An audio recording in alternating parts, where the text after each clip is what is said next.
Hey everybody, welcome to this board game life episode number 111 titled I'm Not Ready to Start. That's what it's titled. Now, looking to 2026, you caught me off guard, Mark. You said you So were ready. I was ready, and then you hit record, and then my show notes were buried, and I have like a million tabs open, as you know Yeah. very well.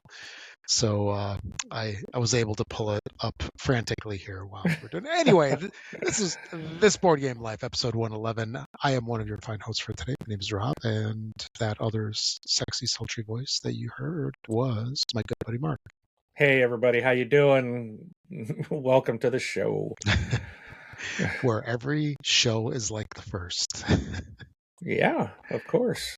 You think we've done like 1,000 episodes? No, close to. I know you have. It's embarrassing to say how many we've done since we're always having problems. Yeah. That's technology. It's not our fault. Yeah, exactly. There we go. Blame technology and who knows what else. Always blame technology. Exactly. Anyway, this is a show about gaming, board gaming, card games, miniature games, whatever we want to talk about. And we are winding up 2025. It's already, well, as of this recording, it's going to be 2026. Just a hop, skip, and a jump from now, right? I mean, Just 2.5 days. Yep. Approximately, for midnight, actually less than 2.5 days. So, there's a lot of new stuff that's going to be coming out in 2026. Heck, we've got all the new releases that are coming out. We've got the whole convention season, potentially dozens, if not hundreds of games that are going to be played over the next 12 months. And we're going to talk about some of the games that we are really looking forward to in the upcoming year. So these are all going to be games that are going to be releasing in 2026-ish, I guess is a good way to put it, because, sometimes things get delayed and that's how it goes. So I guess before we get on to discussing that, a couple of quick things we want to cover. First of all, you can find a ton of our content up on the YouTubes. So you can find our podcast up there, video and audio formats. Mark does a ton of great unboxings. We've got some playthroughs, some reviews. Make sure to check that out. Like and subscribe if you could. Liking the videos really helps the algorithm and is a great way to support the show. It doesn't cost anything. Just one tiny little click or one little tap, depending on the platform that you're on. And then before we get on with everything else, let's talk about some of the stuff that we've played lately. So, Mark, what have you been playing lately? It looks like you got a really awesome list here. Oh man, it's been a little while, I think, since we've recorded last. Because how did this list like get so weeks, large? I think. Yeah, I mean, I'm impressed. That is a big list. And I made sure that I went back to where I left off last time we did, recorded. So got a lot of stuff in. I've had a lot of opportunity to play some games, and so let me just try to jump through this. Some of this I'm going to try to blur through. Some of it I'm going to talk about because it's been the first time that it has been discussed on our show, at least to my knowledge, or the first time I have played it. But the first game that I did get introduced to is a game by Simon Luciani, and Danilo Sabia. It's Rats of Wistar, which came out in 2023. And this is a really fun game. I really dug this. And you are basically playing like a rat who's trying to escape from a lab, and you're going through like the house, like this house, and trying to do various things and gather various items, I guess, and you're trying to escape, I guess, out of the lab, the house, whatever you're in. So, but you're doing some worker placement to like putting your little mice on certain areas to do actions, and it's quite fun. I really did enjoy Rats of Wistar. Is this one you've ever played, Rob? I had it in my hand to pick it up. I have not picked it up or played it, but I wound up putting it back. But I've heard good things about it, and it might be picked up Yeah. sometime in the next couple months. Yeah, it's one I'm like, I was gonna grab a copy, but I'm really, really trying hard to just like, I got a friend who has it, so I don't. Yeah, I'm trying to change my thinking back to, well, if a friend of mine has it, I can play with them, or if I really need it, they'll let me borrow it. I mean, I borrow games to them all the time. They'll let me borrow it, yeah. so I don't have to own it. So, but it's one I do want to play again. So, very, very interesting, Well, fun game. I could say we don't have to own any of the games that we have. It's more Whoa, want. whoa, You're like, hey now. whoa. Easy, It's like, easy, yeah, calm that's like, down. yeah, don't go too crazy with that. So, like my sign says back here, yes, I do need all these board games. So, all right. So that's Rats of Wister, really fun game. Next, I did play The Gang. So I talked about that a couple of times. I've also played Bomb Busters. So I got my little group back together to continue our like campaign. There's like 66. It's not a campaign, but there's like scenarios that you can play. So we continued through like playing some more scenarios, and it's a really fun game. I do like Bomb Busters. I did play Lightning Train again. This was my second time playing it. The first time the game place that we were at shut down, we did not get to play a complete game. And I was like, this is pretty cool. I want to play it again. We played it again, and my opinion on this game has drastically changed. I really don't like it now that I've played a full game. Hmm. And I'm trying to figure out why. And at first I was like, I didn't really, like, not really sure, but there's like, it seems to me it's like one of those games that I don't know if you'll ever complete the whole rail line all the way across the country. Like, it's a very slow moving game to start, like score wise, and it's a low scoring game. It will pick up as you move along, but there's, to me, I think for me, the game's just a little too slow, I think. And I just, I don't know. I'm going to probably have to play it again one more time, but my opinion on my second play actually kind of diminished, which is usually not a good sign. Just, I don't know. There was something about it. I'm like, hey, this is pretty cool the first time. And then when we played a full game, I was like, I don't know if that was really that exciting. But we'll see. So the jury's still out. I do think this game still does rate very highly on BGG. I'm going to go double check that. But yeah, I mean, it was a hot one for, was it this last year? Or yeah, 2025. This is one that was at Gen Con this year that people were trying to get. It's designed by Paul Yep. Denon, who has made some amazing games. But this one is yeah, we'll see. I'll try to play it again and see if my opinion changes, but I can't even really do a review of it because it's just kind of like, so I'm going to do one more try and then maybe do a review on this one. So we'll see where that ends up.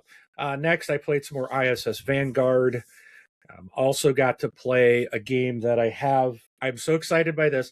I got introduced, and Rob, I know you're familiar with this one, Mechs versus Minions.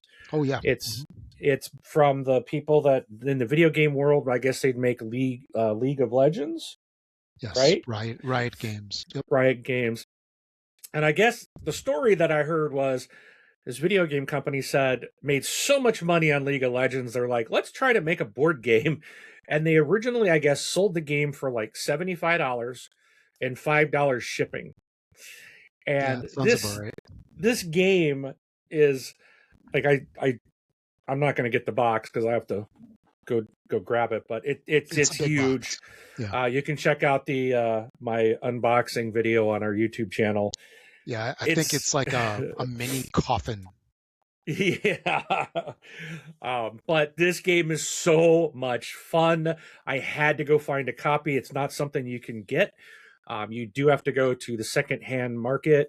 I did get a copy from someone on BGG, and big shout out to them because this I even wrote the guy and I was like, dude, thank you so much. The day I bought it, day I sent him the money, he went to the store or he mailed it like that day, Oh, nice. and I had it the next day. Like, I know he's only a state away, but Wow. still, I got this thing the very next day. It's in great condition. It's absolutely beautiful. And honestly, I didn't pay that much more over what he probably originally paid for it. So it was well worth it. And it's absolutely Mechs versus Minions. If you get an opportunity to play this game, do. It is a programming game. So everybody gets their little minion and their mech, and they're gorgeous. They're like pre-painted out of the box, absolutely Yep. beautiful. And then there's I'm exaggerating, but not by much. There's a million minions in this box. There's a ton of little minions. They are not painted. They're all gray. You can paint them if you want, but there's a ton of them, and they are going to come out and swarm the board. And they work from one end, and you guys work at the other end, and you're moving together. It's a cooperative game, and you're just trying to wipe out all of them and get everybody to the other end of the board. But the way you play is by having cards that you put in your board in front of you, like I think it's like 6 slots. And so when you draft a card, you pick which slot it's going to go in. And then on your turn, you do the cards in order from slot 1 through slot 6. So it's like programming. So it's, you're going to have to plot your moves, like how to move down, but you never know where someone's going to be. Sometimes you're going to be facing the wrong way because your card will say rotate left or rotate right or something to that effect. But you do have to have movements and shooting and attacking and different things. And it's crazy because once you lock in, you're locked in. That's how your program is going to run. And it's so fun.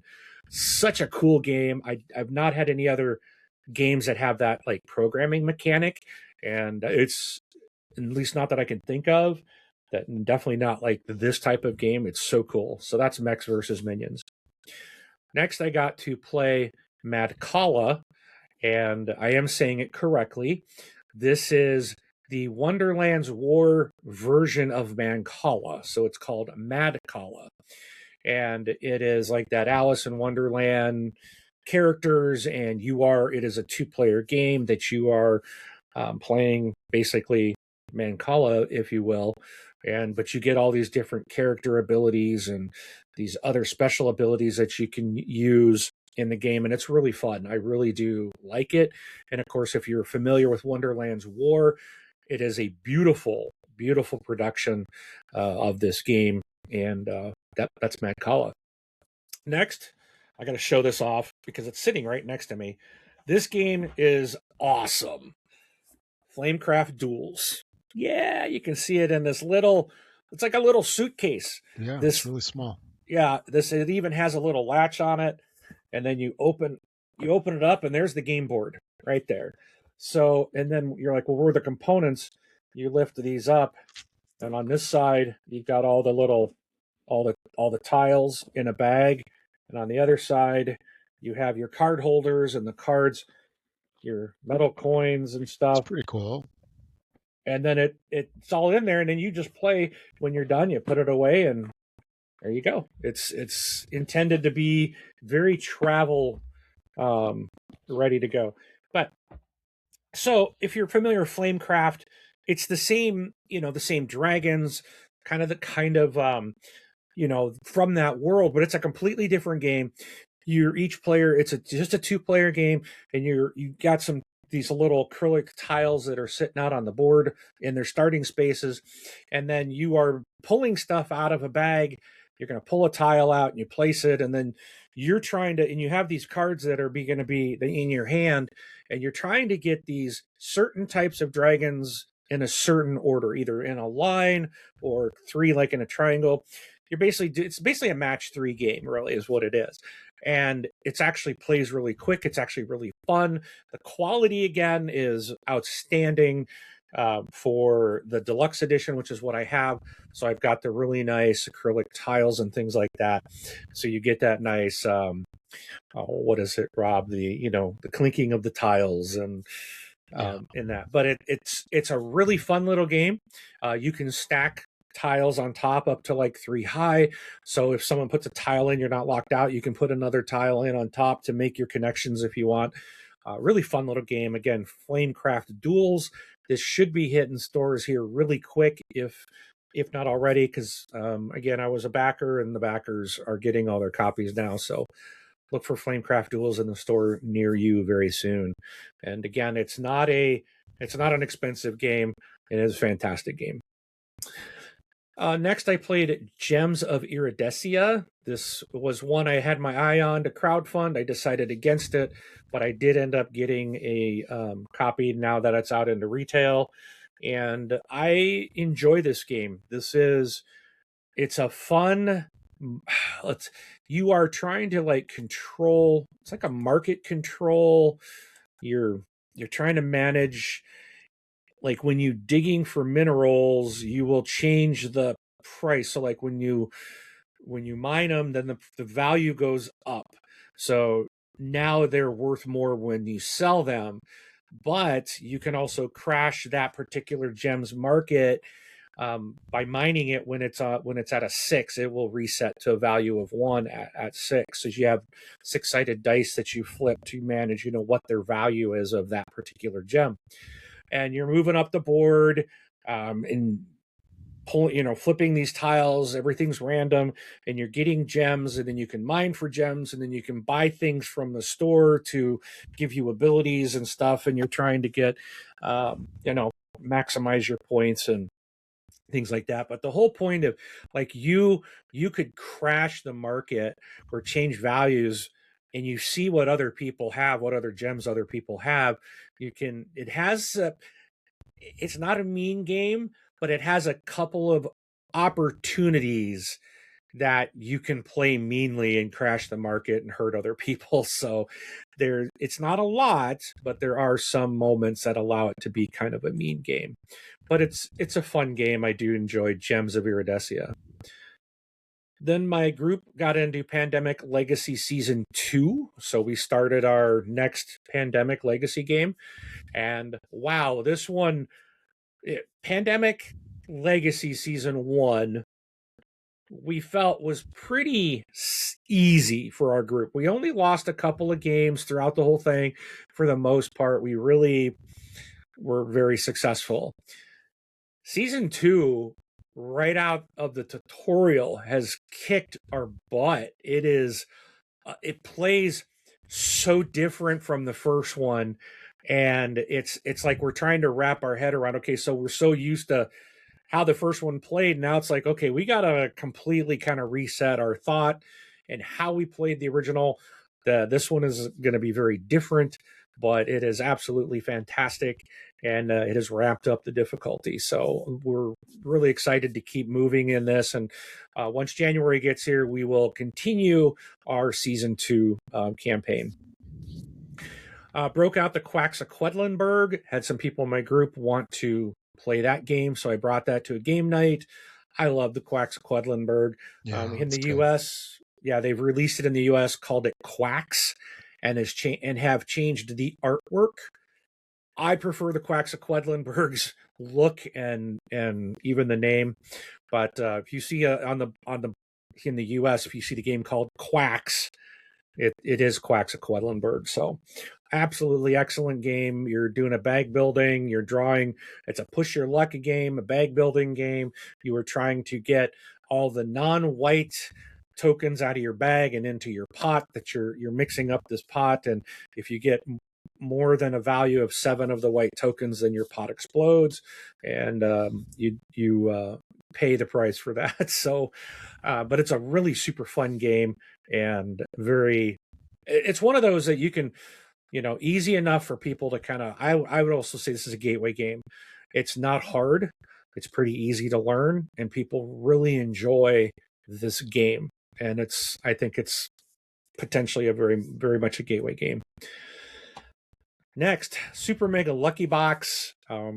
It's bingo with chaining. You're chaining things with these little bingo cards. It's super fun, and you can have a lot of people playing. I also played Shadow Hunters. Mentioned that several times. It's a fantastic game. It's another one I want, but I don't want to spend $250 when I got a guy in my game group that brings it every week, so I can play it for free. So, all right. Next was one of my big Awakened Realms current arrival, Puerto Rico 1897 Special Edition. Oh, Rob, I love it. I love it. I love it. It's a classic. And this game is so good. And this edition is phenomenal. I absolutely love the special edition. It was well worth the money, in my opinion. And your box that you got looked larger than my shipping box. So did you go all in and get the 3D buildings and stuff too? I've got the terrain, but I did not get the acrylic. Oh. Yeah. I think you did that wrong. Those acrylic tiles are awesome. I absolutely love that. I think that's probably the thing I like the most about them is what they've done with those tiles, but doesn't impact the gameplay. But I am curious about what you think of the terrain. I cracked the box and I was looking at it. It looks really nice. I do have a concern because I did get the acrylic the 3D terrain. What was it called? The stuff for the Castles of Burgundy. Yeah. What is it? They had like buildings. The terrain 3D pack. Yeah. Yeah, and I feel that kind of slows the game down. So I'm just concerned about the terrain pack for Puerto Rico, that it does something similar, but don't know until you play it. Yeah, it's a gorgeous game. Absolutely beautiful. Oh, and I'll just put a plug in here. Please go check out, if you're interested go check out my unboxing of Puerto Rico 1897 Special Edition. There is some things they did in this game that I'm like, I had no idea, didn't realize that it was the design and care that they put into the insert. I wish other big box game makers would do the same effort that Awakened Realms has done. This is by far the best large box insert I've ever seen. It's designed and thought out to open the box. You got 2 players, here's what you pull out. You got 3 players, pull these out. You don't have to sit here and go, okay, I got 800 little cubes. Oh, but I only have 3 players, so I only need 200 of them. Let's count out 200 and then remove the rest. I know I'm being a little exaggerating, but a lot of games are like all your components are in one. Here it's like, well, pull these trays out if you have this many players, and then all the components you need are already there in that player count. Yep. Makes it super easy to put away too. So thank you, Awakened Realms, and whoever there came up with that. It goes to the level of Awakened Realms does these big box games. They're a lot of money, but it's like one of those quality of life things that to me just absolutely screams quality and the worth and the value of the project. Because, you'll open up another game and then it's just like, oh, here, we gave you baggies. And then it's a box that you got to bag everything up. And then it's nothing but 100 baggies in the box. And I hate that. And this was like so well thought out. Beautiful production. It is. Yeah. And I do appreciate the video that you put out for the reboxing. That was definitely helpful. And so you got lucky because you had the acrylic tiles. So all of those 2 trays of the bigger tiles were all set for you. And yes, I was sitting there, I'm like, where do all of these go? So that was a little annoying, punching all the stuff out. Then I had these stacks of tiles. And I know it's all numeric in those, top down, left, right, Yep. numeric, and but I still wanted them to be exactly how they were supposed to be, even though it really doesn't matter. So one thing I wound up doing is I paused your video when you had your acrylic tiles, and I'm like, okay, the distillery goes here, the school goes here, the wharf goes here. So I've got them all sorted appropriately. And actually, I don't think I mentioned this to you. Mine had an issue, component issue, where I got 2 bags of 1 victory point. I did not get any 5 victory Oh, points. So I had to open up a ticket with them, which, I'm sure they're closed for like the next week. So maybe yeah. I'll get some replacements sometime in 2028, something like that. I don't know. Hopefully a But lot sooner. yeah, but I was thinking, I'm like, they're probably not going to want the the tokens back, like the extra bag of ones that I have, so I can maybe like Sharpie a 5 onto them temporarily or something like that. Yeah. Not a huge deal, but still a little annoying. Yeah. So Yeah, I'm sure they'll correct that. yeah, So absolutely. And I noticed you didn't have San Juan on here because you played that one too, right? um yeah, I did. How did I miss that? I did play San Juan right here. Yeah, So San Juan, I did pick up San Juan, the special edition as well. This is essentially Puerto Rico, the card game. light. It Yep, Yeah, and it's really good. Now I do prefer Puerto Rico. There's, yep. obviously, but if you want to play Puerto Rico in a short amount of time, San Juan, the card game, there. Easy That's to set up, easy to carry, and really well done as well. yeah, And it was only $15 yeah. It's on the so well campaign. worth it. Yeah, I mean Yeah. it's just cards. Oh yeah. So, but it's really fun, really fun. So yeah, check those out. All right, next, I did play Flip 7. I got a copy. I was able to secure several copies of the Grinch version of Flip 7. I actually gave it away to all my kids and to my mother. I bought one for myself because the artwork is just super cool. So, again, I do have an unboxing video of Flip 7, the Grinch edition, on our YouTube page. You can check out if you'd like to see what the artwork looks like. I believe that this edition, don't quote me, don't hold me to it, but I've only seen it at Walmart, and I think it's a Walmart exclusive, but I'm not 100%. For now. Yeah, for now. So maybe Yeah. next winter it'll get wider distribution, but if you're looking for it, check Walmart's. Check Walmart online. I got my mine from Walmart.com. I was able to grab 5 copies of it because it was not in my stores. So check that out. Also, I played another small card game, Big Sur. So this is one I got from 25th Century Games.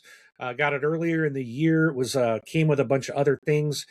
This is where you are putting cards out to kind of create the what is it, some highway in California, and you're trying to match like type of scenery, and there's landmarks that you can put in when you meet certain conditions, and you're putting cards down with and it's like a multi-function card game. So Rob, you might like it, but you pay cards to put cards down. You have to use other cards with the certain type of currency that are on some of the cards. So you're trying to decide which ones do you keep, which ones you're going to let go to use as money to pay for the other cards. So there's a lot of decision making like that, but it's pretty nice little game. I did enjoy it. Played Echoes of Time with my oldest son. Says again, another Simon Luciani game, and I do like this one. He enjoyed it a lot. I think he beat me on both times we played it. So, but it's that's another good game. Played some more Botswana. This is a reprint of a Reiner Knizia game. pretty quick card game. The newest release from 25th Century Games does have some really nice wooden animals, and the artwork on the cards is really nice. Plays really quick. So that's Botswana. Played some more Don't Wama. This is a fun game that my family loves. It's a great card game. I think you can get this for like $8 to $10 or something. I mean, it's great. All right, next, I played Alibi. So this is from All Play. This is one of those small box games, and it is. I think the way I would have described this is, if you like code names, I think you're going to like Alibi. Now, Alibi, you have a bunch of these characters out on the in front of you. I think there's up to 12. If you've got 5 players, you put all 12 out, I believe, something like that. But then you put a word card on every one of these characters. So very much the word cards look just like code names, same types of same idea. But then we all shuffle up like the 12, however many alibis are out on the board. You take that many, you take their cards, shuffle them up, deal 2 to every player, and then you look at them, and those are your 2 alibis. I might have number 1 and number 7, right? So then they each have a word on them, and now I've got to write on my little dry erase board one word that links those 2 random words that have nothing to do with each other together. So I got to come up with some way to try to get everyone else to find those 2 words on the board just by giving them one. And so everyone's doing this, and then you have another another dry erase board that has all the characters on it. And what I'm going to do is, like, I'll just put my word out, say what my word is, and then everyone else is trying to figure out, okay, of all the words on the table, which 2, and they mark this secretly on their board. And you're trying to match everybody's 2 alibis, and then there's going to be 1 left over, and that's going to be the perpetrator. So everybody's trying to find the right perpetrator. So there's like a whole bunch of heat, they call it, these little cardboard tokens, points, if you will, in the middle of the game, or in the middle of the table in the game, at the start of the game. And if any player gets both of my alibis, we take a point out of the pile, which is what you want. You want to get down to 0 because it's the heat, the cops, they're onto you. So, and then if for every player that can guess correctly who the perpetrator was, you remove 3 of those heat tokens out. So that's kind of really what you want to focus on to try to be very successful in the game, is to make sure you get the perpetrator. That's the most important. And you'll go around, I think it's 3 rounds total, trying to remove all the heat from you and your crew. And that's essentially what it is. And it's actually really fun. I really like this. I love code names. And this was just kind of like another way to play code names cooperatively, in essence, in a small box game. So if you like code names, I do recommend checking out Alibi. It plays, I believe, up to 5 players. Might play 6. It might actually be 6, because I think we had 5 players and we had 1 left. So I think it goes 1 to 6 players, but a lot of fun. Next, I got a game for my kids for Christmas called OK Boomer. It's like a trivia game where the old people versus the young people.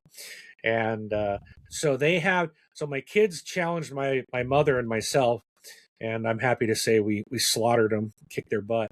And they were all upset because, like, the things that they had, like their trivia questions that they asked us, were things that happened during their time frame. Sure. They're like more modern, Gen Z, millennials, whatever, and they were like, then the questions they had to answer were things back like in yours and our parents' time frame. And so my kids weren't too happy. Oh, this game's rigged. Because, yeah, it's like, we whooped your butt. We're just smarter than you. But they're like, how am I supposed to know these things that weren't, their thought was, the questions we asked them, they weren't even born for. The questions they ask us, we're still here. Yeah. But, we're not, older people typically aren't in all up on maybe the pop culture, the current trends. But my kids found out, yeah, their dad is all up on it. No, it was fun. They didn't like it, but I thought it was fun. So next, I got just two more. I played just one. Great party game. And then the last thing I played was my mother actually bought a game, and it's called Magnetic Stones. I could not find this on BGG, but I actually turns out I did find it under another name called Cluster. Oh, yeah. Okay. So it's originally called Cluster. I guess someone, I don't know. I don't know if Magnetic Stones is a legit or a pirated copy. It's basically the same game. But what it is you get this string, and you can make the string larger or smaller. But you lay this string like in a circle on the table, and then you have these magnets that are extremely strong, and everyone gets a certain amount, and you have to place your magnets inside the string. Oh, okay. It can't touch the string, Yep. and you don't want them to touch anything else. So Mhm. as you're putting them in, eventually it's going to get harder to put a magnet in there, and then if it clumps any magnets together, then you have to take all those back into your hand. Basically, the first person to get rid of all their magnets wins the game. And it's challenging because some side of your magnet will repel, so you could put it down and it could push another magnet into another magnet, and you got to pick those up. Or it could suck them into you. And sometimes just moving it over the table, you got to be careful. Like my mother went pretty close over the table, and then they all that were on the table all went clunk. Some came off the table and just collected to her one in her hand, and we were laughing about Oh, it. that's funny. So I was telling her next time, like, pretend like at the claw game, you come in way up top and come down. Yeah. So, but there's some kids games like this. Yeah. Over the years, I think I know what you're talking about. Do the magnets look like little pills or tablets or something like that? Or Yeah, I mean, like they're like a shiny black stone. I've seen these things like in stores, like you can just buy them, like they just stick together. They look like yeah. the same exact type of magnets. Okay. And so, but I think if you look up Cluster on BGG, I think they have the exact same. Let me see if I can find it. I think they have the same magnets. They're like these little shiny stone Oh yeah, looking those are a little things. different than what I was thinking. Okay. So, but yeah, those are the same thing that you get in the game that I'm talking about. So here in the States, my mother found one. I guess it's been going. I think she saw it on some social media thing. She's seen it quite a bit. It's like, this looks like fun. So, but that wraps up what I've played. Cool. That's a lot of quality gaming there. And Yes. So you're ending the year on a high note. Oh, I definitely will, because on New Year's Eve day, so December 31st, I've got several members of my gaming group coming over to my house, and we are going to game into the night. So we're going to end the year the right way. Awesome. So, all right. Before we get on with the news and our main topic, just to let you guys know that there's a couple ways you can contact us. You can reach out to us by email at contact@thisboardgamelife.com. You can also find us on our BGG Guild and also on YouTube. So you can leave a comment down there. We love getting comments on our channel as well as emails and all that other good stuff. So we look forward to hearing from you. Any comments on anything that we said, or if you'd like to give us your opinion on any of the games that we played, we'd love to hear it. So moving on over to the news section. You want to take the first two over here? Okay. Sure. So if you are familiar with the publisher Leader Games, they have made the game. They make Arcs, Root, Yep. Oath, several other games like that. It seems like I think all their games have one word. It seems like Vast is another one. Well, they had, I guess they had announced a game called, where is it? Well, let me just read this because I'm already off. So, Leader Games has axed its next Kickstarter campaign just a few weeks before it was expected to launch, after the game's creator abruptly left the publisher and took his design with him. So, the surprise cancellation comes 4 months after the Root and Arcs publisher unveiled the crowdfunding campaign for Take, a risk management and negotiation game which sees up to 5 players executing a series of heists. Take's designer, Ted Kaya, had been employed by Leader for 6 years, previously as accounting manager and most recently as Minnesota-based publisher's executive director of operations. This game is Kaya's first design, which he has been working as a passion project for several years outside of his day job at Leader.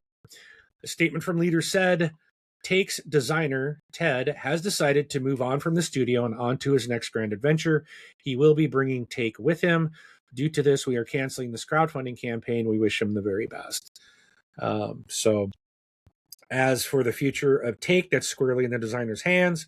We enjoyed our playtest in the studio, and we certainly celebrate if and when Ted takes the next step towards production. So, probably have to follow him. I would imagine you could probably follow him on social media to find out for updates on if he's going to be able to get that crowdfunded somewhere else. But so that's that one. And then the next story that I had, this one is, this one's kind of a sad one, but again, the term "too big to fail" is not always true. So, Mythic Games, formerly one of the most successful crowdfunding focused board game publishers of all times, has officially been liquidated after financial collapse, which left it unable to fulfill millions of dollars worth of Kickstarter projects. The company, which operated out of Luxembourg, was condemned to a compulsory liquidation at the end of October for failing to publish its annual accounts. It's sad. Like, they said that these guys gained like $19 million from crowdfunding campaigns in just 5 years, and now they are unable to meet the demands and the expenses they had. Just in summer of 2022, they'd already had to subsidize more than $1.2 million of unexpected costs.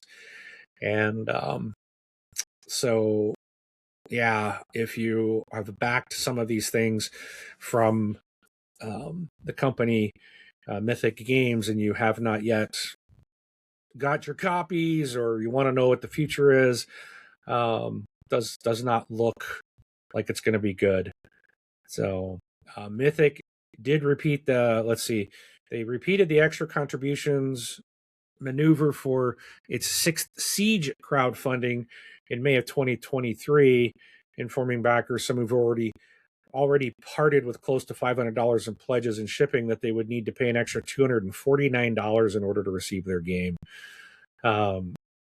This really stinks. I really hate to see this. Rob and I both back a lot of stuff, and we put a lot of money into some of these. Like, we just, with the Awakened Realms, they get a lot of money out of me. And it's just, we got to remember, and I'm kind of bringing this up just to remind, our listeners and viewers that, crowdfunding, GameFound, Kickstarters, they are backer kit. None of that is guaranteed. Your money can disappear and you could get nothing. So do back with caution and be aware that it could all go away. Things do happen. Companies do collapse. And, Mythic's been around for a while. So hopefully someone else will pick up some of these games that are out there, and maybe that's what you're going to kind of hope for, that someone will pick these up and be able to fulfill them still. Sometimes that can happen, but I think that's more of a rarity than anything. But so that's, hopefully, Rob, you got some better news for us. Yeah, I was just looking at their title. I don't have any of their games. Yeah, I remember seeing Solomon Kane in the game store. That was a huge production. But yeah, it's sad to see them going through that. Yeah. But I've got a couple quick things to hit. Uh, First off, Fallout had, I mean, so in terms of games, it's been very popular for years. A lot of different versions have come out from the old school to the new, like Fallout 76 and all those other ones. And there's been the TV show, which has come out last year, I think. I don't think it was this year. Or if it was this year, it was really early this year. And season 2 just started. But and that's fantastic, by the way, Mark. If you haven't seen it, definitely check it out. Which But which show? Fallout, did you watch that one? Oh, the one on. Oh, yes, yeah. Oh, Yeah, yeah, yes. yeah. It's In really fact, good. I thought you were talking about something else. No, yes, Yeah. Fallout. I actually rewatched season one before starting season two. Oh, Oh, you did. Okay. yes, so good. I Yeah, loved watching it's season one again. there's something about that show that's like I really like it. And there's another one, Silo, that for some reason they're very similar to me, and I just adore them both. But anyway, so there is a, light strategy card game coming out in the Fallout universe called Fallout Power Play. This is going to be coming out in 2026. It's designed by Resurrectionist Games, and they say easy to learn, hard to master. So for $30, you get 100 cards, some wasteland cards, location cards, and a couple other things. And basically, the gist of this is players take control of one of four factions: Brotherhood, Raiders, Enclave, and Super Mutants. And you work to gain control over locations in the wasteland.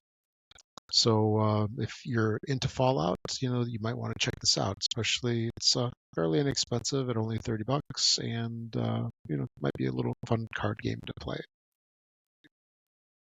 Next up, there's another card game from Deep Print and Pegasus Spiel. It's a hacking deck builder coming out in January. I think January 9th or something like that. I saw somewhere. So anyway, it's somewhere in January. It's coming out. It's designed by Richard Wilkins with art by Lucas Siegman. So it takes place in a world of replicators, sparks, and supermassive computers. And it's a deck, or a decker is a master of hacking. So that's interesting. Playing a card game of sorts. So you're a decker, hacker. Anyway, so a decker is a master of hacking and cyber warfare who rises up to oppose a sentient, supermassive computer that is turned against its creators. So it has 10 different decks, 7 different supermassive computers. I'm assuming that those are like the opponents, right? And 40 objective cards. So this looks interesting. MSRP of $50, 1 to 4 players, and plays in 60 to 90 minutes. So you enjoy Patchwork, right? I think that was one of the first games that you got into back in the day. Yeah, Yeah, it's a nice little game. yeah. It's we'll say it's a classic from Uwe Rosenberg, one of his Yeah. lighter games. Asmodee, they picked up Lookout games a couple of years ago, and they're now revamping Patchwork into yet another version. I mean, there's a couple of different ones already, but this is going to be Patchwork Revised Edition, a game for two. And it's going to have a lower price point of $29.99, releasing on January 9th. They released a 10-year anniversary edition earlier this year at $35, so it's $5 less. So this is going to have updated components, a new color scheme, new artwork, and yeah, I'm just looking at the box here. Yeah, it's got like 4 different things on it. like 4 different art styles. So that's kind of interesting. So it's got 3 game boards, 3 wooden tokens, 89 cardboard tiles and stuff. So if you want a fresh version of this game, or to give gifts to somebody, look for this coming out in a couple weeks. And then lastly, I know, Mark, you had backed Grim Coven from Yes. Awakened Realms not too long ago, and you've been playing that one in all of its grandiose goodness. And if people missed out on I was going to say Kickstarter, but it's more GameFound since it's Awakened Realms. But let's say if they missed out on the crowdfunding Yeah. or the late ordering, uh, it's going to be coming out into retail January 30th. So in approximately 4 or 5 weeks, look for it at FLGS near you. And yeah, it's a 1 to 4 player game, 60, actually no, 2 to 3 hour playtime, and it's going to have a retail of $120. So what do you think about $120 for this? Because I know the crowdfunding was probably considerably more. Well, this is That's a the good entry. the cardboard version. So Yeah. I don't, there might be, you might have some miniatures in the standard edition, but I think for the most part, it's just going to be and it might be all cardboard. Mhm. So it's still, it's a fantastic game, and there's a lot in it. The quality is still outstanding, and it's a boss battler, and it is tough, but Yep. it is absolutely fun. There's a lot of things that you can do with your character. You are upgrading your character each time you play, and you can try to evolve your character, or you can choose to just become more corrupted, which makes you more powerful. And so there's, but it's more deadly. The more corruption you take, the more deadly it is for the rest of your team. So yeah, it's a very interesting game, and there's a lot of replayability. So for like each boss, there's like 5 scenarios that you can play, and each scenario is harder. And there's, I want to say, at least 5, 6 bosses in the game, at least.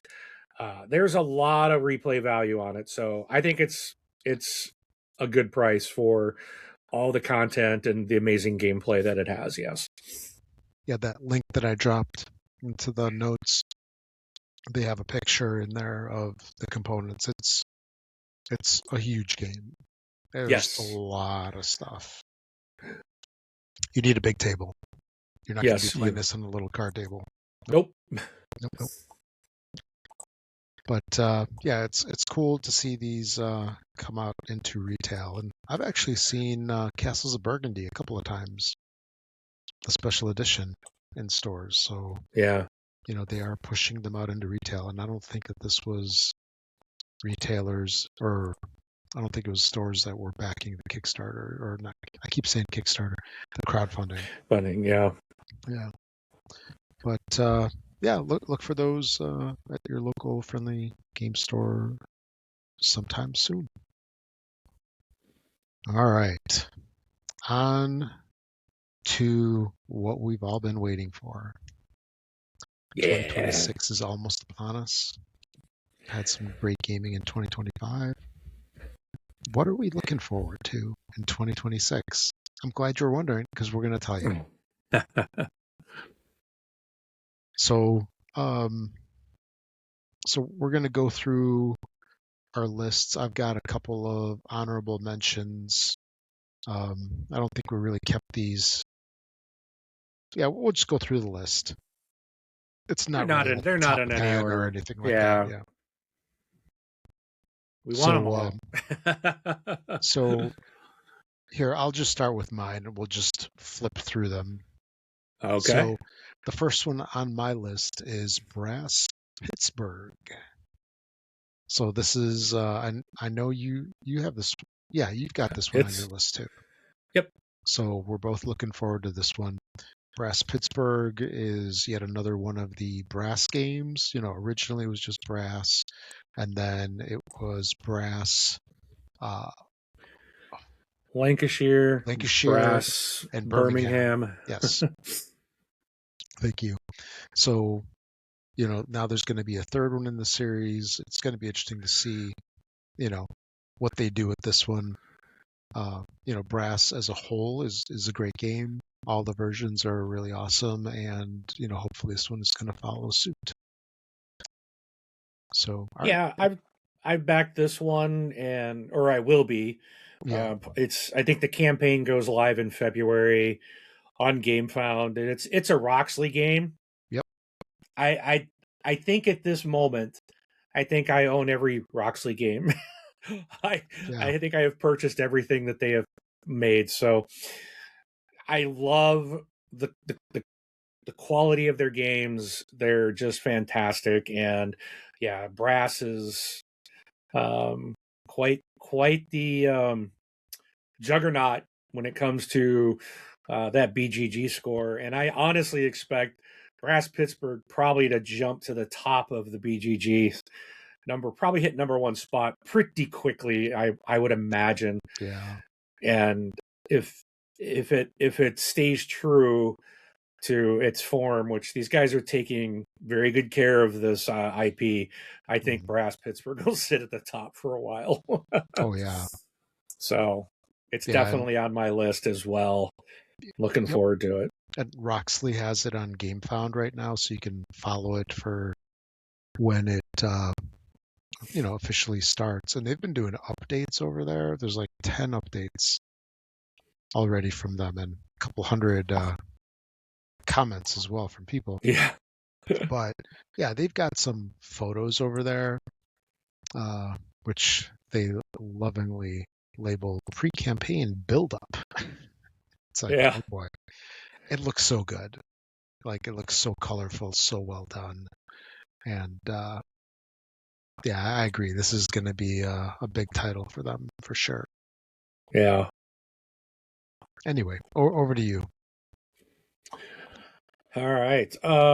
So another one I am really looking forward to, and I have been waiting a while on, is Tatsumi from Adam's Apple Games. This one, so this is the company that brought Planet Unknown, which is like my Yep. favorite game. But Tatsumi, it looks very different. It's I don't even know what to say what this game really is. It's you are moving these like rings, and you've got dragons, and you've got this board that they've now put like this. I think when it originally launched, they didn't even have like this clear tray, but now they have like this clear tray thing goes over the board to like hold these rings and stacks these rings in it. And it looks really, really good. There's four different island boards in this game. The front side are symmetric, the back side's unique. They've got a bunch of different types of cards and tokens in this game. And I honestly I backed it probably a year and a half ago, I swear. But I don't even know what this game is anymore. But I remember seeing them play. They had it at Gen Con, and I was kind of standing there watching someone kind of play through it, and I'm like, oh, this thing looks cool. I can't wait to get it. And I'm just really looking forward to Tatsumi to finally get in my hands. I think it's going to be something I really really like. So we'll see. Awesome. Yeah, my next one is The Great Library. So this is another one of the Eagle Griffin, Take My Money, Vital Lacerda games in a big old box brain burner. I'm looking at the thing on BGG right now. It's a 4428, 100 to 180 minutes. But hey, it's art by Ian O'Toole. So he's a great artist.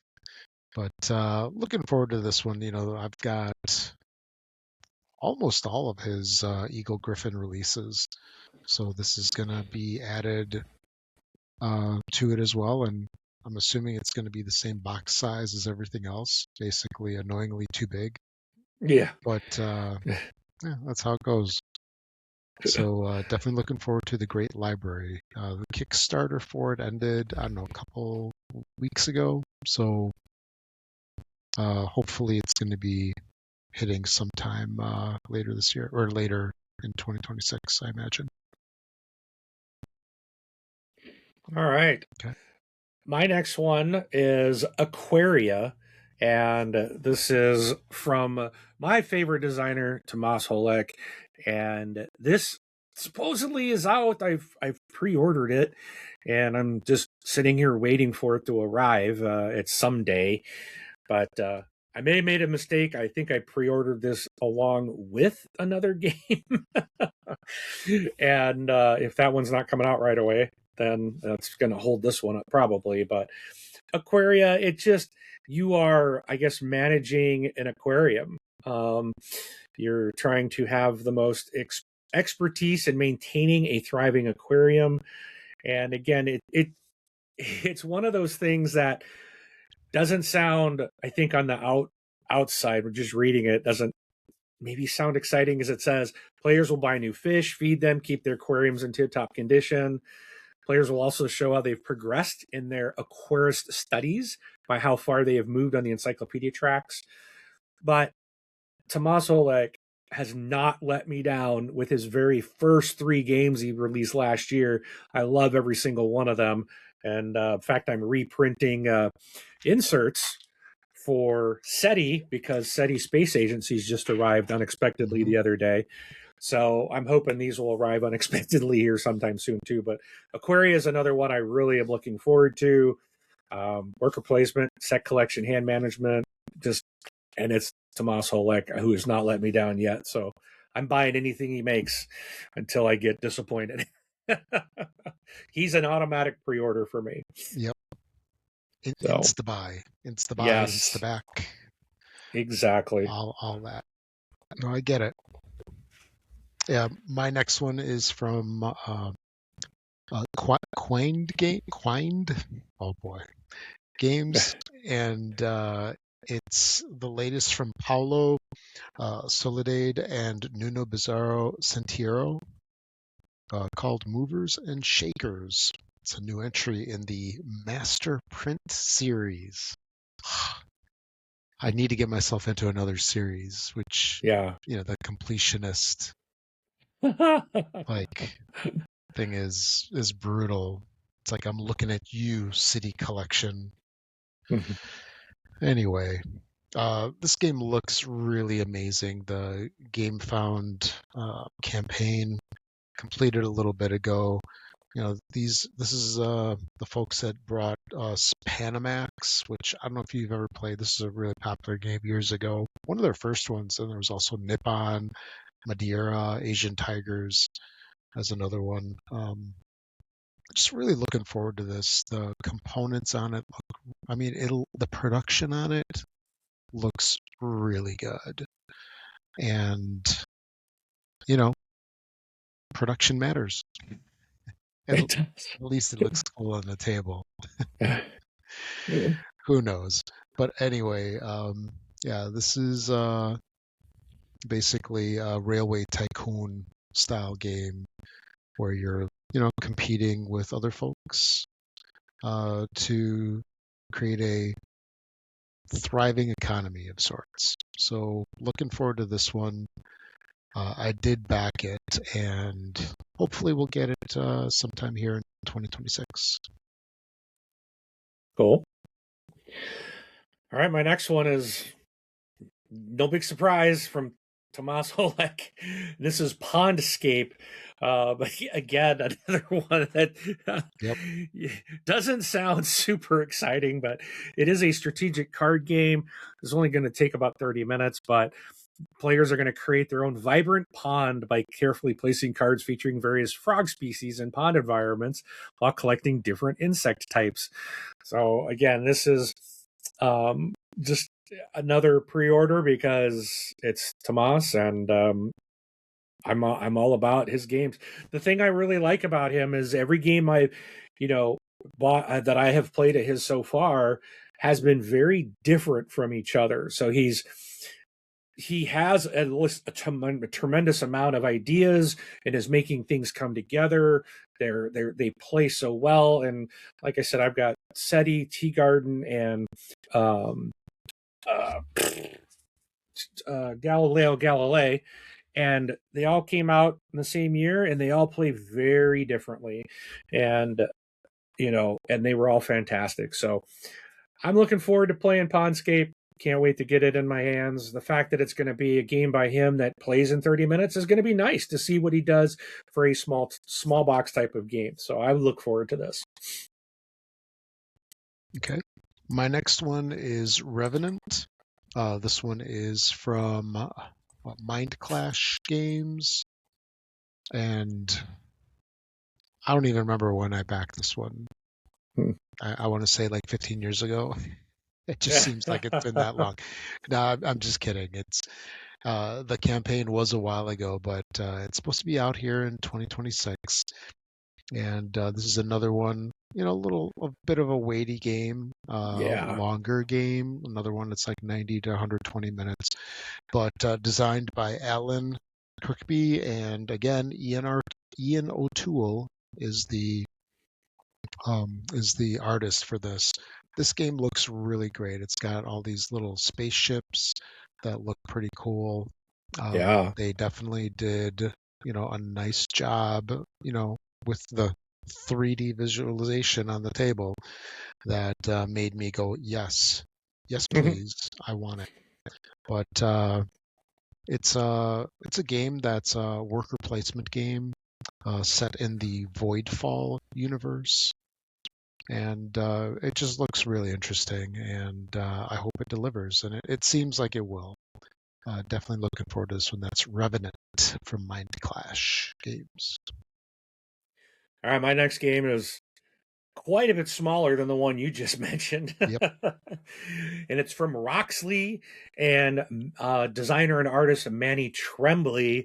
So, that we can't go wrong, right? At least let's hope. Yep. But this one is a lighthearted game of backstabbery. So this is Excalibur, and it's a party game filled with blood, bluffing, and subterfuge. So you're going to draw tiles from Avalon to find Excalibur. So King Arthur and the famous sword. Then you're going to use the powers of Arthurian legend to keep it safe from other would-be kings around the table. And so you just got these chips, and you're going to be. It kind of gave me the idea of. It kind of reminded me of like Love Letter, but with more like in King Arthur's realm. So it kind of reminds me of Love Letter, I guess. It is bluffing, deduction, hidden movement. It's a memory game, which I could fail at big time, but there's just a lot going on in this small game, and it looks really, really fun. So that's Excalibur. All right. My next one is Honor's End. This is from the folks at IV Studio. Every time I see that, I sort of want to say For Studio or Yeah. IV. Anyway, it's from IV Studio. It's a cooperative deck builder, and the campaign for this one wrapped up a couple weeks ago as well. Fairly lightweight, so it's only a 2.5 out of 5.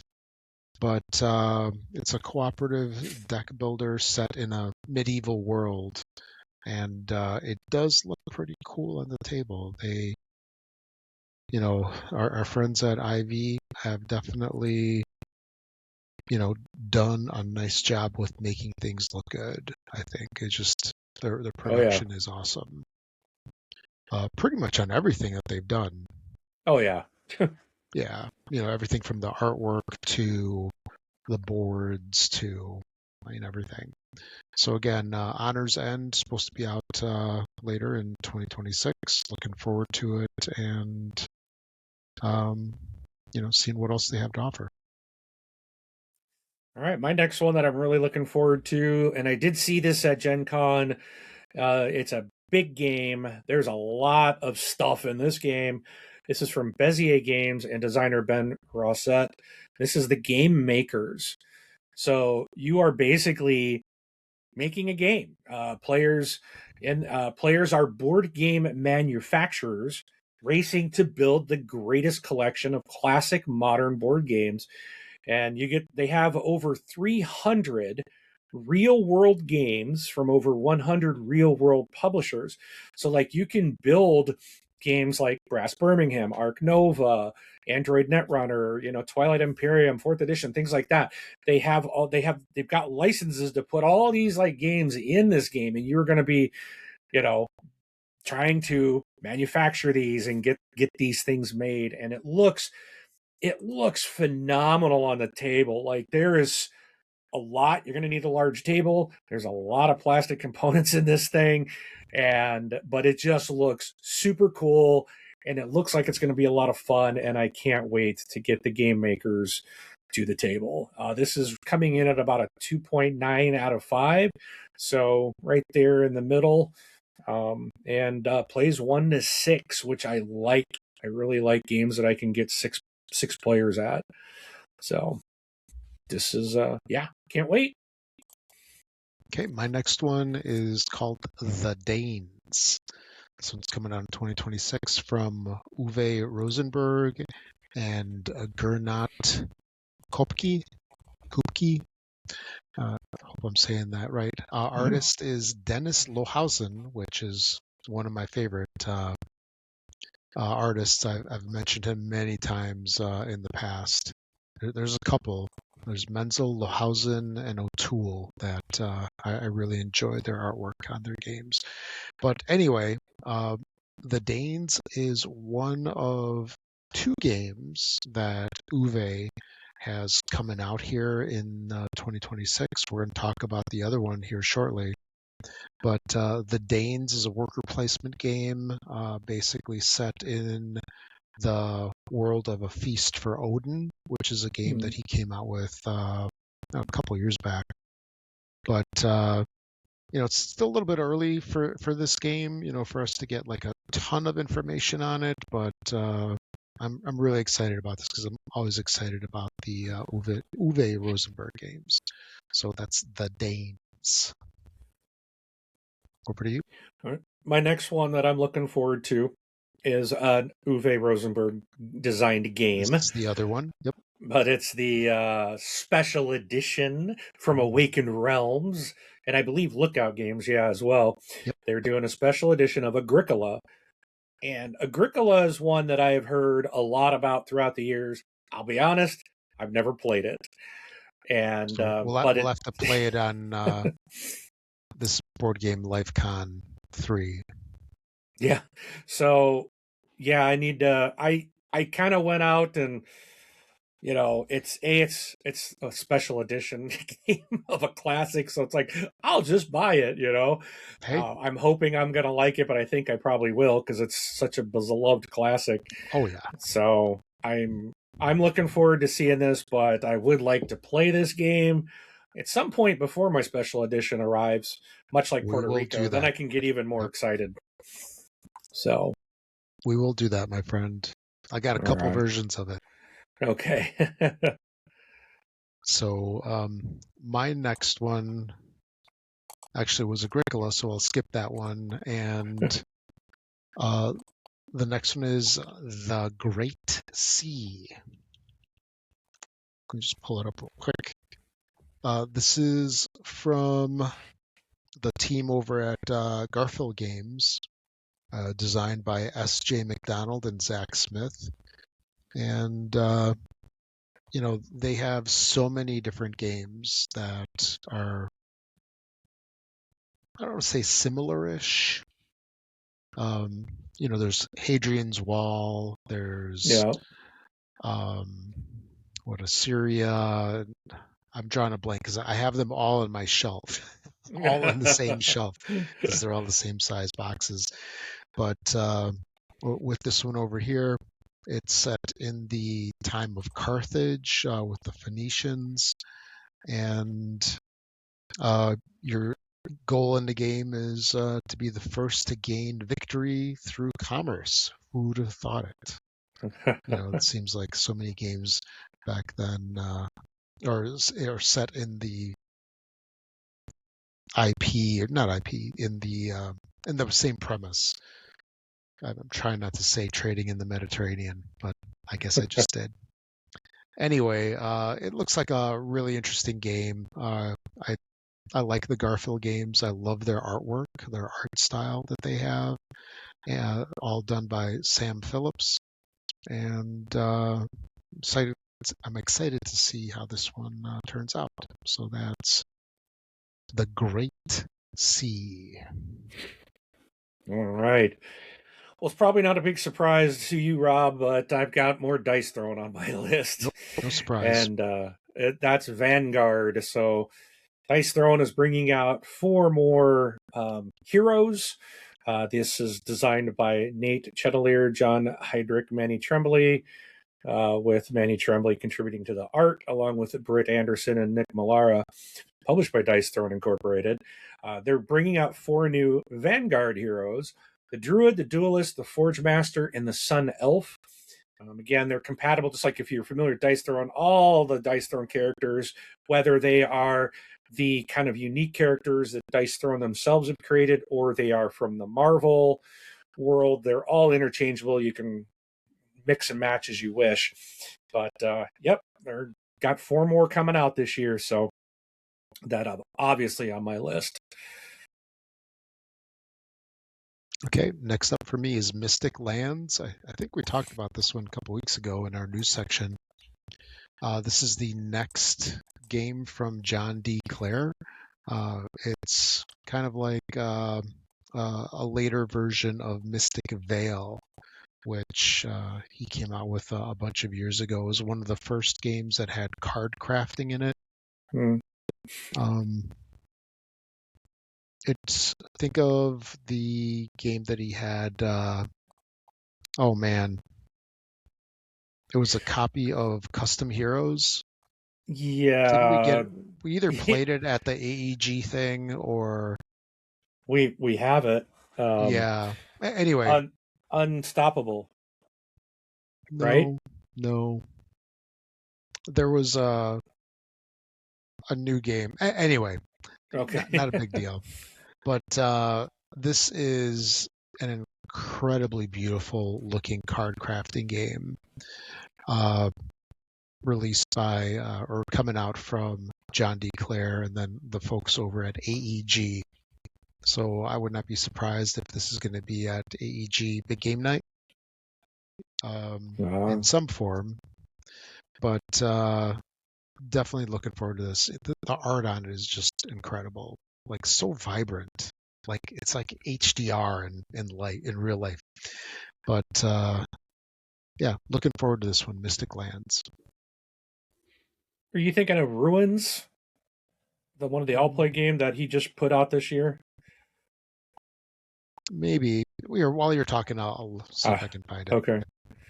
All right. So my next game I'm looking forward to is Wonderland's War Duel. I don't really like much in the duel, but I do have people I can play against. But Wonderland's War is such a beautiful, fantastic game. They're just making a two-player version of the original game with its own flavor to it, their own twist and stuff. So it's a tug of war inspired version of the kind of classic bag builder that has 3 win conditions instead of the most points wins.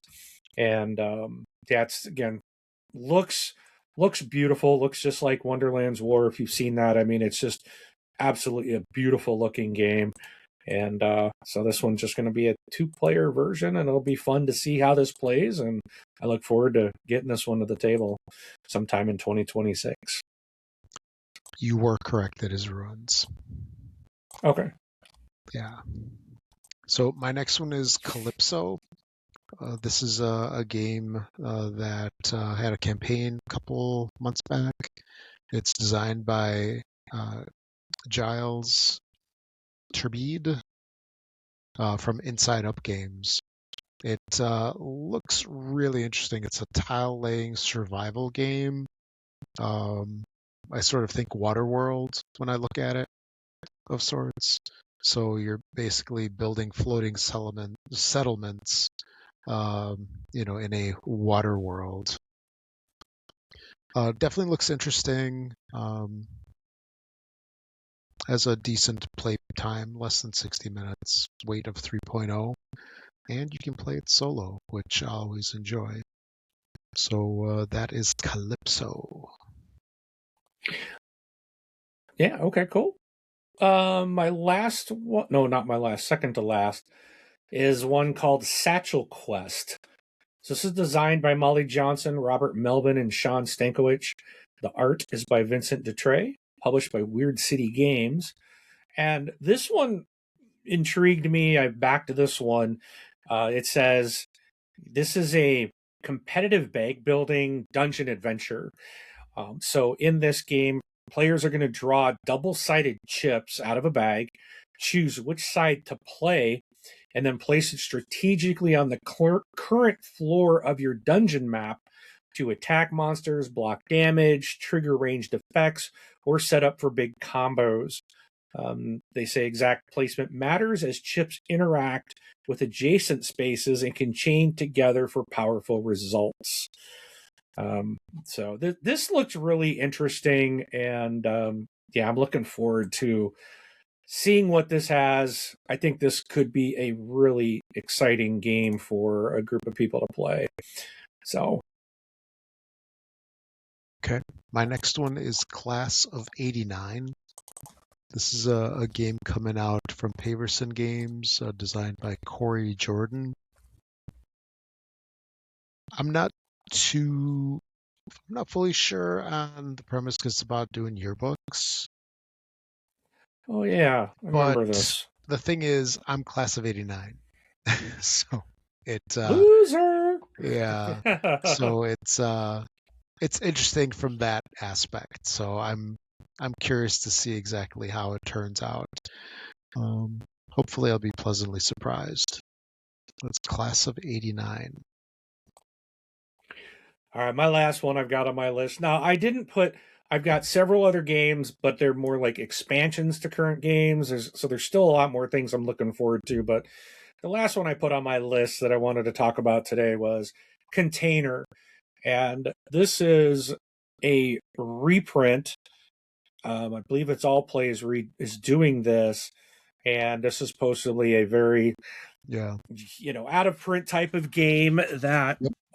All Plays bringing back, and it was very successful, very well thought out game. Designed by Franz Beno DeLong, Thomas Ewert, and Kevin Nesbitt, with Adam Alsuch Boardman doing the art. And this is your during your play, you're going to build factories, produce containers, set prices, negotiate with your rivals, sail across the sea to trade, and obviously buy low and sell high. So that's the goal of the game. And like I said, it's just been one of those people were super excited by this reprint, and figured I would jump on and check it out, get a copy. And it looks to be like a reasonable size box. Kind of like some of their other ones, like Through the Desert and so forth. It's not like that massive Right. Ticket to Ride or coffin size box, which is nice. Exactly. So. Yeah. And then my next one, I've got two more. I'll just go through them fairly quickly. First one is Away Team, The Voyages of the Pandora. This is a reprint of a game called The Voyage of the BSM Pandora, which came out a billion years ago in 1981. I was trying to see who was published by. Yeah, published by SPI. Looks like. But anyway, it's a reprint of an old game. And it is designed by John Butterfield, published by GMT Games. So it's going to be pretty hardcore. And interesting thing about this is that it you can play it a couple of different ways. There's a solo mode. There's this 2-player mode that you can play in it. So there's a solitaire campaign, and then a 2-player game, and then something that they call the solitaire star system game. So it's just interesting, an interesting readaptation of an old game that I'm looking forward to. So 2026 release for this one, Away Team, The Voyages of the Pandora. And lastly, Mage Knight. It's a game that came out a billion years ago, or 10, 15 years ago, whichever's closer. Mage Knight came out by Vlada Kvadl and had a bunch of different expansions that came out since. And this is probably like the first expansion in the last 10 years, maybe, for this game. And it's not by Vlada, it's by somebody else. I don't remember who it was. But it's just cool to see more content for this game. Bill Pettifer. Okay. But yeah, it's Mage Knight is a fantastic game. So looking forward to that one. And that's all that I had. Cool. So yeah, let us know what you guys are excited about. Just email us over at contact@thisboardgamelife, or just leave a comment on the show on one of the many different places, on our BGG Guild, on the YouTube channel. We would love to hear what you think and what you're looking forward to, and if you share some of the same games, or if you have something new that we haven't heard about. So I believe that's about it for episode 111. Do you have anything else you want to mention? Or I'm good. Awesome. All right. Thanks for listening, everybody. We'll catch you in 2 weeks with episode 112 in 2026. And we'll catch you at the table. Thanks again. It's been a great year. Thank you for supporting the show and all that we're doing on the channel. We look forward to all the gaming and all the content that we're going to be able to provide in 2026. Take care. We'll see you in the new year.